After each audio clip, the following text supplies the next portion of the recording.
To install airport-style security at subway and bus stations. So is it time for other cities to get on board with a plan like this? Joining us now is international travel and risk expert Lloyd Figgins. Lloyd, thanks for coming on this morning. It sounds like this is going to be kind of like a trunk on wheels, as it was described in an article I read, that you can bring around with a few cops and set up shop right there whenever you need it. Absolutely. And I think that, initiatives like this have got to be welcomed. We live in a society now across the world where attacks are quite prevalent, and that could be a lone wolves or it could be part of a more intensive terrorist organization. So any initiative that's going to allow us to keep travelers safe whilst they're going about their business has got to be applauded.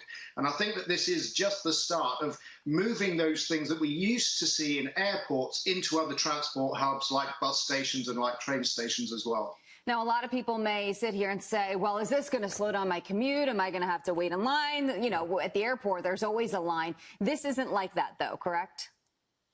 No, this isn't. This is actually very different, because what it does is the way that LA Metro are looking at using this is to have it at the bottom of escalators, so that as people go onto the metro system, the scanners are there, and what they do is they pick up any anomalies to your body waves. So if there's anything blocking the normal body waves, it will pick that up. So whether that's a concealed weapon or whether that might be something like an explosives vest, then this equipment will be able to pick that up. Yeah. And what we've got to do is, traditionally, we've looked at the 5 Ds of security, which would be deter, detect, deny, delay, and defend.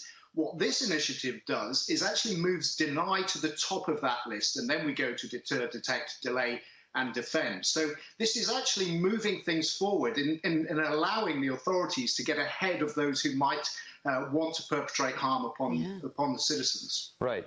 LA Times article on this had officials concerned about the Fourth Amendment, unreasonable search and seizure. Is that cause for concern here? Is the ACLU going to come after this?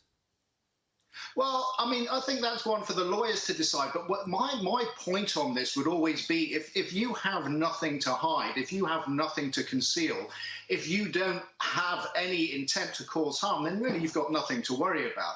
In Europe, we have too much emphasis is put on people's human rights and whether or not that they are being taken away by enhancing security.